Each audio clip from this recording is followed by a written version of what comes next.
नमस्कार दोस्तों, मैं आशा करता हूँ कि आप लोग अच्छे हैं। पोस्ट इंडिपेंडेंस इंडिया की थीम नंबर 2 चल रही है, उसी पार्ट को आगे बढ़ाते हैं। पिछले वीडियो में हमने जानने की कोशिश की थी कि एक तरीके से जो नेशनल मूवमेंट है उसने कंट्री को क्या क्या वैल्यूज़ दी। दोस्तों, आज का जो वीडियो है, इस वीडियो में हम लोग ये जानने की कोशिश करेंगे कि उस इंडियन नेशनल मूवमेंट में जिसमें एक one of the important actors, not the only actor but one of the important actors was the Indian national Congress. तो इंडियन नेशनल कांग्रेस ने इंडिया के लिए क्या क्या वैल्यूज़ दी और कांग्रेस की तरफ से इंडिया एज अ नेशन को डेवलप करने में इंडियन नेशनल मूवमेंट के दौरान क्या रोल रहा। तो दोस्तों, जब हम कांग्रेस की बात करते हैं तो the very important value that Congress as an organisation give to India was the value of democracy. दोस्तों, कांग्रेस जब बनी तो उसने एक डेमोक्रेटिक कैरेक्टर अडॉप्ट किया। उस डेमोक्रेटिक कैरेक्टर का सबसे इम्पोर्टेंट फीचर ये था, जैसा मैंने आपको पिछले वीडियो में भी एक्सप्लेन किया था, कि जितने भी डाइवर्स व्यूज़ एंड ओपिनियंस थे, कांग्रेस में एक हेल्दी कल्चर बना which was the culture of Congress sessions. और क्योंकि ये कांग्रेस सेशन एनुअली होते थे, तो हर एक कांग्रेस सेशन में एक बड़ी इंपॉर्टेंट चीज़ ये होती थी कि जितने भी ये डाइवर्स ओपिनियंस होते थे डिफरेंट लोगों के, उन सारे पॉइंट्स पे डिस्कशन का एक कल्चर और एक डेमोक्रेटिकली बैठ के एक कंसेंसस बनाने का कल्चर कांग्रेस ने बड़ा इंपॉर्टेंटली किया। सेकेंड इम्पॉर्टेंट थिंग इज़ कि कांग्रेस ने एक इम्पॉर्टेंट वैल्यू जिसको नर्चर किया, वो वैल्यू थी लिबर्टी। और कांग्रेस ने कहीं ना कहीं इस लिबर्टी के थॉट को इंडियन लोगों के माइंड में इंग्रेन किया। कांग्रेस का सबसे बड़ा ऑब्जेक्टिव एक लिबर्टी की वैल्यू को इंग्रेन करना इसलिए भी था क्योंकि अगर लिबर्टी लोगों के अंदर बैठेगी, the liberty of thought and expression most important, तो कहीं ना कहीं इंडिया एज अ नेशन को कलेक्टिवली यूनाइट करने में आसानी होगी। तो जो इंडिया में कांग्रेस को ये बात समझ आ रही थी कि अगर इंडिया कभी इंडिपेंडेंट हो जाती है तो इंडिपेंडेंस के बाद नेशनल इंटीग्रेशन हमारे लिए एक चैलेंज बनेगा। उस नेशनल इंटीग्रेशन चैलेंज को, जिसको हम भी सब्सिक्वेंट वीडियोस में पढ़ेंगे, सबसे इम्पोर्टेंट पॉइंट क्या था कि उस नेशनल इंटीग्रेशन के चैलेंज को मैनेज करने के लिए कांग्रेस ने क्या किया कि they conceptualize the concept of liberty and brought it at the heart of the national movement debate. तो एक जगह पे डेमोक्रेटिक कल्चर, दूसरी जगह पे लिबर्टी का कल्चर। तो ये जो लिबर्टी वाला पॉइंट था, जिसमें कांग्रेस का सबसे इंपॉर्टेंट ऑब्जेक्टिव ये था कि प्रेस जो है नंबर 1, उसको एक फ्रीडम होनी चाहिए। अगर प्रेस को फ्रीडम मिलेगी तो इस फ्रीडम के तहत प्रेस कहीं ना कहीं फ्री स्पीच को प्रमोट कर पाएगी, फ्री फ्लो ऑफ आइडियाज़ को प्रमोट कर पाएगी। तो कहीं ना कहीं आप समझने की कोशिश कीजिए कि लोगों के अंदर एक कॉन्सेप्ट ऑफ इंटेलेक्चुअल डेवलपमेंट को जगाना, लोगों के अंदर एक ऐसे माइंडसेट को स्टार्ट करना कि भाई आप एक तरीके से फ्रीडम रखिए अपने थॉट में, अपने एक्सप्रेशन में, और उस freedom of thought and expression को सबसे इम्पोर्टेंटली सोसाइटी के लिए, वेलबींग के लिए, डेवलपमेंट के लिए, नेशनल इंटीग्रेशन के लिए कंट्रीब्यूट कीजिए। तो कांग्रेस ने ये बहुत इंपॉर्टेंट रोल प्ले किया। तीसरी अगर हम चीज़ कांग्रेस की बात करते हैं दोस्तों, तो सबसे इम्पोर्टेंट चीज़ कांग्रेस की ये थी कि they focused on conceptualising a very important idea of striving for a common गोल। कांग्रेस को ये बात पता थी कि इंडिया में डिफरेंट रिलीजन के लोग रहते हैं। इस कॉन्टेक्स्ट में कांग्रेस ने एक बड़ा इंपॉर्टेंट रोल दोस्तों ये प्ले किया कि उसने कहीं ना कहीं कंसेप्चुअलाइज किया, जिसको हम आज की डेट में बोलते हैं द आइडिया ऑफ इंडिया। अब देखिए, ये आइडिया ऑफ इंडिया क्या था। ये आइडिया ऑफ इंडिया कुछ ऐसा था कि कांग्रेस ने ये चीज़ बोली कि India as a nation has to think together. देखो, India had always been a nation. It's not that India was never a nation, India had always been a nation. But the important part is what, the important part is कि India जो एक nation था दोस्तों, वो nation एक तरीके से कैसे आगे बढ़ सकता था, और उस नेशन को बढ़ने के लिए सबसे पहले क्या चैलेंज था। तो चैलेंज सबसे बड़ा ये था कि जो ब्रिटिशर्स थे वो आके इंडिया में एक नैरेटिव बना चुके थे कि भाई इंडिया एक नेशन कभी था ही नहीं। और ब्रिटिशर्स ने बार बार लोगों के मन में ये बात डाली कि आप लोग एक नेशन नहीं हो, आप लोग डिफरेंट रिलीजन हो, डिफरेंट ग्रुप्स हो, डिफरेंट कास्ट्स हो, और as a result of which आप सबके इंटरेस्ट नॉट ओनली अलग हैं बट एक दूसरे के साथ म्यूचुअली मतलब एंटागोनिस्टिक हैं। तो आप लोग एक दूसरे के साथ कभी इकट्ठे होकर तो रह ही नहीं सकते। देखो, this kind of a policy which we today know as the divide and rule policy suited the British. क्योंकि कॉलोनियल रूल, एक कॉलोनियल पावर अपनी पावर पोजीशन को स्ट्रेंथन करके मेंटेन कैसे करेगी? वो पावर को अपने स्ट्रेंथन करके मेंटेन एक ही तरीके से कर सकती है जब वो लोगों को अपने टेरिटरी में एक दूसरे से लड़वाती रहे। और लोगों को लड़वाने का तरीका ये नहीं है कि आप लड़ाइयाँ करो, आप लोगों को सिर्फ यही बोलना शुरू कर दो कि आपके इंटरेस्ट दूसरे इंटरेस्ट से अलग हैं, आपकी कास्ट दूसरी की कास्ट से अलग है तो आप दोनों की कास्ट कभी सेम नहीं हो सकती, आपका रिलीजन दूसरे रिलीजन से अलग है तो आप एक दूसरे को रिलीजियस लेवल पे लड़ते रहो। ये एक बहुत बड़ा चैलेंज था जिस पे कांग्रेस ने बहुत काम किया। हम ये नहीं कह सकते कि कांग्रेस इस काम में पूरे नेशन को यूनाइट करके एक पैन इंडिया कैरेक्टर दे पाई, क्योंकि कहीं ना कहीं जो इंडिया का पार्टीशन हुआ that itself was a proof कि वहीं कहीं ना कहीं कमी ज़रूर रही। बट सबसे इम्पोर्टेंट चीज़ क्या है दोस्तों?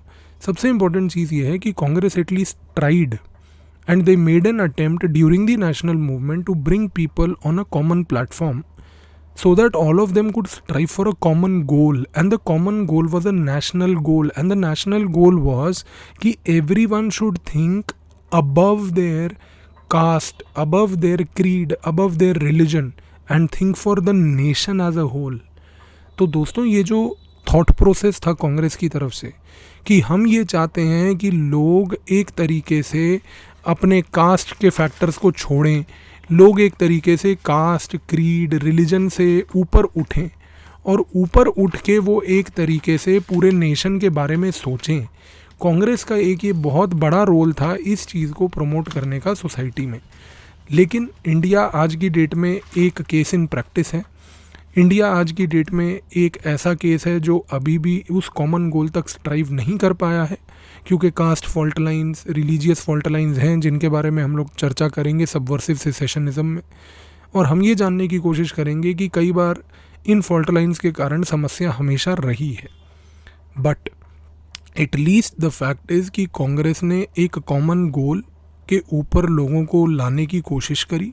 और इस दौरान, इस पूरे डिबेट के दौरान, जब ये नेशनलिज्म का डिबेट आया, जब ये आइडिया ऑफ इंडिया का डिबेट आया कि भाई हम लोग हमेशा हिस्टोरिकली एकजुट थे तो अब ये ब्रिटिशर्स आके हमें डिवाइड कैसे कर सकते हैं, इस दौरान एक आइडिया जो पूरा डिज़ाइन हुआ वो आइडिया था सेक्युलरिज्म का। क्योंकि अब आप समझने की कोशिश कीजिए कि जब आप एक नेशनलिज्म का गेम खेल रहे हैं और वो नेशनलिज्म एक हो रहा है कि भाई आपके इंटरेस्ट म्यूचुअली एंटागोनिस्टिक नहीं है, और वो एक गेम खेल रहे हैं कि where your interests are basically fused together and we all need to work for a common goal, then obviously secularism will come along with it. Because आप सोचिए कि जहाँ पर एक सोसाइटी में हम चाह रहे हैं कि नेशनलिज्म आए, नेशनलिज्म में हम चाह रहे हैं कि भाई हमारा इंडिया का जो आइडिया है वो यही है कि we all strive for a common goal, कि भाई कोई आदमी जो है रिलीजन के बेसिस पे एक दूसरे के साथ डिस्क्रिमिनेट ना करे, कोई आदमी ये ना बोले कि भाई मेरे रिलीजियस डिफरेंसेस हैं दूसरे से तो as a result of which मैं दूसरे को अपने जैसा नहीं मानता। जब आप रिलीजन के इस थॉट प्रोसेस से उठ जाते हैं तब आप एक नेशन के वेलफेयर के बारे में सोचते हैं। हमें आज की डेट में लोगों को इस नेशनलिज्म के थॉट पे लाना है। हमें आज की डेट में लोगों को ये बात बतानी है कि भाई आपके लिए जो चीज़ मैटर करती है वो है एक नेशनल थॉट, कि आप नेशन एज अ होल के बारे में सोचिए। भाई अपने कास्ट के बारे में, अपने रिलीजन के बारे में, अपने सोशल ग्रुप के बारे में सोचना ठीक है, पर अगर आप उसी पैरोकियल मायोपिक व्यू में रह जाएंगे तो नेशन प्रोग्रेस कैसे करेगा? अब आप सोचिए कि इस नेशन को अगर प्रोग्रेस करवाना है तो लोगों को कास्ट, रिलीजन, सोशल ग्रुप्स इस थॉट प्रोसेस से ऊपर लाना है। और कास्ट, रिलीजन, सोशल ग्रुप में से सबसे इंपॉर्टेंट क्या है? Religious difference in a multi diverse country like India. तो अगर रिलीजन में आपको एक लेवल पे ऊपर लाना है लोगों को in a multi religious society like India, तो secularism will thereby be an important tool. इस कॉन्टेक्स्ट में कांग्रेस का जो नेक्स्ट इंपॉर्टेंट वैल्यू रहा वो था सेकुलरिज्म का। अब ये सेकुलरिज्म में एक बड़ी इंपॉर्टेंट चीज़ ये थी कि कांग्रेस ने जब ये सेकुलर आइडिया को अपनाया तो उस समय नेशनल मूवमेंट में कांग्रेस ने ये बात बार बार बोली कि भाई secularism means that all religions are to be treated equal, no one will have hatred for anybody's religion. Congress ने एक बड़ा इंपॉर्टेंट पॉइंट ये भी बोला कि भाई हमें ब्रिटिशर्स नहीं पसंद है, पर ब्रिटिशर्स में हमें ब्रिटिश लोग नहीं पसंद हैं। कांग्रेस ने कभी भी ये बात नहीं बोली कि हमें ब्रिटिशर्स इसलिए नहीं पसंद हैं क्योंकि ब्रिटिशर्स क्रिश्चियंस हैं। नहीं, ब्रिटिशर्स हमें इसलिए नहीं पसंद है क्योंकि उनकी थॉट प्रोसेस, उनकी आइडियोलॉजी, उनका एक तरीके से पॉलिसी आर्किटेक्चर हमें नहीं पसंद था। जिस तरीके से वो हमें सप्रेस कर रहे थे, एक्सप्लॉइट कर रहे थे, we didn't like all that, but we never ever criticise the British on the lines of their religion. और पूरे नेशनल मूवमेंट के दौरान अगर आप ध्यान से ऑब्जर्व करें तो कांग्रेस की तरफ से बहुत ज़्यादा निंदा की गई है ब्रिटिश की, इनफैक्ट कड़ी निंदा भी की गई है। लेकिन सबसे बड़ी बात क्या है कि जब भी कांग्रेस की तरफ से ब्रिटिशर्स की निंदा की जाती थी, कभी भी ये निंदा एक तरीके से रिलीजियस लाइन पे नहीं होती थी। So we never criticised throughout our national movement, that's a very unique feature of the Congress, that they never criticized the British on the grounds of their religion that Christianity is at fault. No. इसीलिए अगर आप गांधी को पढ़ते हो modern India में तो आपने एक चीज़ ऑब्जर्व करी होगी कि गांधी के कॉन्टेक्स्ट में Gandhi time and again stated that I take a lot of influence from Jesus Christ, I take a lot of influence from Bible, because Gandhi की तरफ से एक ये डिलिबरेट अटेम्प्ट था कि सोसाइटी में ये मैसेज स्प्रेड हो, because he is a mass leader, कि भाई कहीं ना कहीं all religions are equal. So the very important value of secularism that the Congress nurtured during the national movement was this, कि कांग्रेस ने कभी भी ब्रिटिशर्स को क्रिश्चियनिटी पे क्रिटिसाइज़ नहीं किया, उनकी नीतियों पे, उनके पॉलिसी आर्किटेक्चर पे, उनके थॉट प्रोसेस पे, उनके कॉलोनियलिज्म पे, सप्रेशन पे, हमने हर जगह पे उनको क्रिटिसाइज़ किया। तो ये चीज़ आपको याद रखनी है। तो उन्होंने एक ऐसा कल्चर बनाया, और जो कल्चर था वो यही था कि डेमोक्रेसी प्रमोट हो, लोगों के मन में वो आइडिया बैठे, बसे, डाइवर्स ओपिनियंस को एक तरीके से कंसेंसस के बेसिस पे डिसीजन लिया जाए, वो एक थॉट प्रोसेस लोगों के मन में बैठे। और सबसे इम्पोर्टेंटली कांग्रेस ने ये चीज़ इंश्योर करी कि liberty at any cost is not threatened, and apart from liberty, जैसा कि मैंने आपको बताया कि एक नेशनल कॉमन गोल, एक नेशनल कॉन्शियसनेस लाना, which is a work in progress till today. भाई अगर हम नेशनलिस्टिक गोल, एक नेशनल कॉमन गोल की तरफ चल चुके होते और वो अचीव कर चुके होते तो आज की डेट में यूनिफॉर्म सिविल कोड जैसी चीज़ों के बारे में इंडिया में बात नहीं हो रही होती। The fact that we are discussing things like uniform civil code is a reflection that it's a work in progress, क्योंकि ये चीज़ें दोस्तों 70 साल 100 साल में नहीं होती हैं, ये टाइम लगता है इन चीज़ों को इवॉल्व करने में, कंसेंसस बनाने में। तो we are making that consensus. तो nationalism will come, but we have come a long way from where we were in the 1930s, from where we were in the early 1900s. That is what I am trying to say.